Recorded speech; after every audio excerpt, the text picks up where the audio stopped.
Let's face it, we all strive to be successful.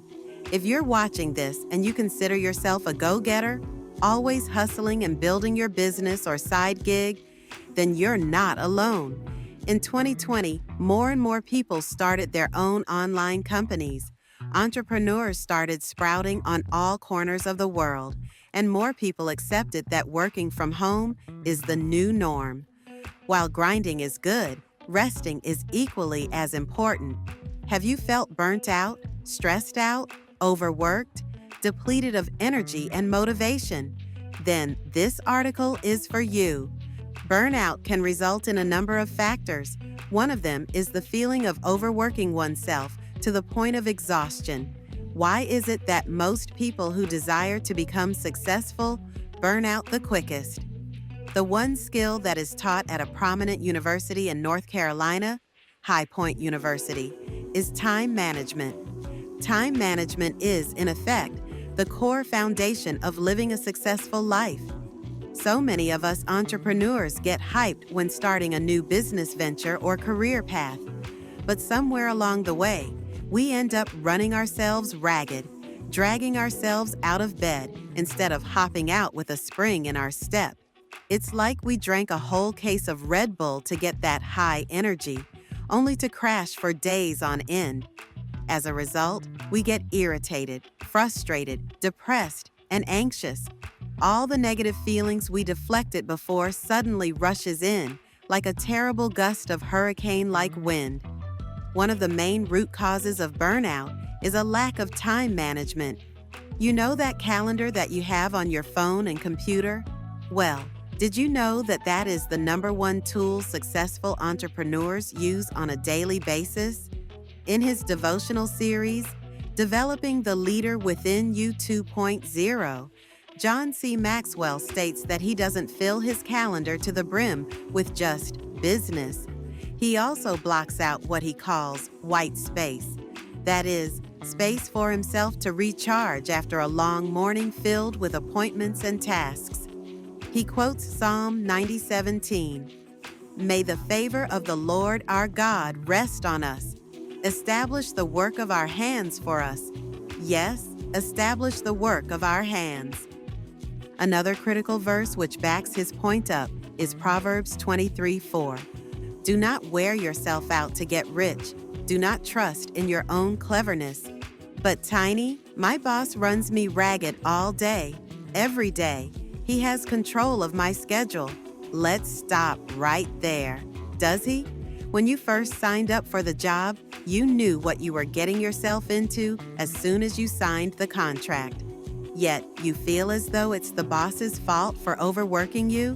While it may be true at certain companies, the reality is that you gave of your skills and services to him.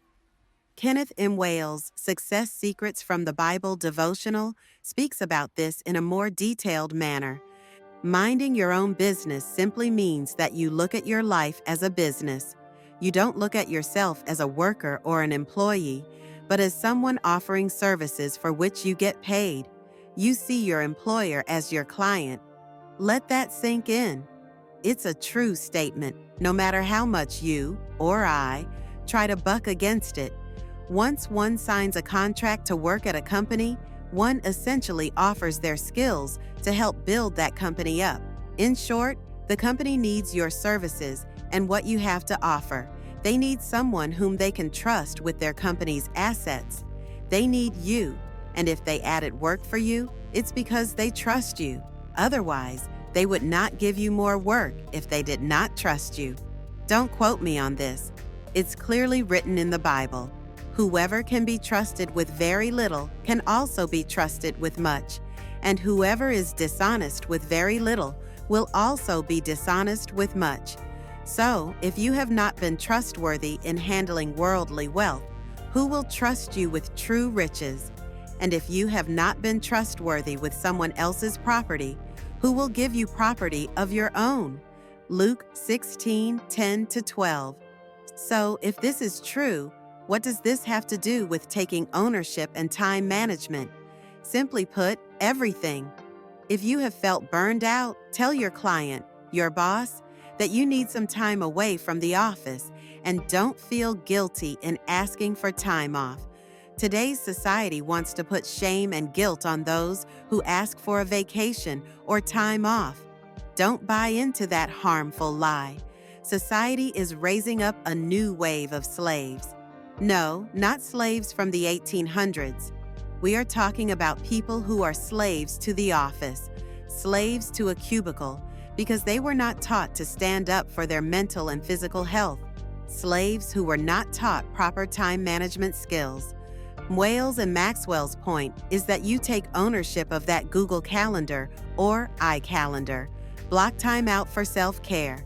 Doing this simple yet profound task causes the people around you to respect your time, especially if you are doing your best to stay focused on building your career or business. And to make it your ambition to lead a quiet life, you should mind your own business and work with your hands, just as we told you, so that your daily life may win the respect of outsiders and so that you will not be dependent on anybody. 1 Thessalonians 4:11-12. Take care of your mental and physical health. Go for relaxing walks at the park or the beach. Socialize with friends. Take a nap. Do anything that is not related to work that causes you to relax and be in a state of peace. Workaholism doesn't speed up the process of becoming successful. In contrast, it slows you down because you can't function properly without proper rest.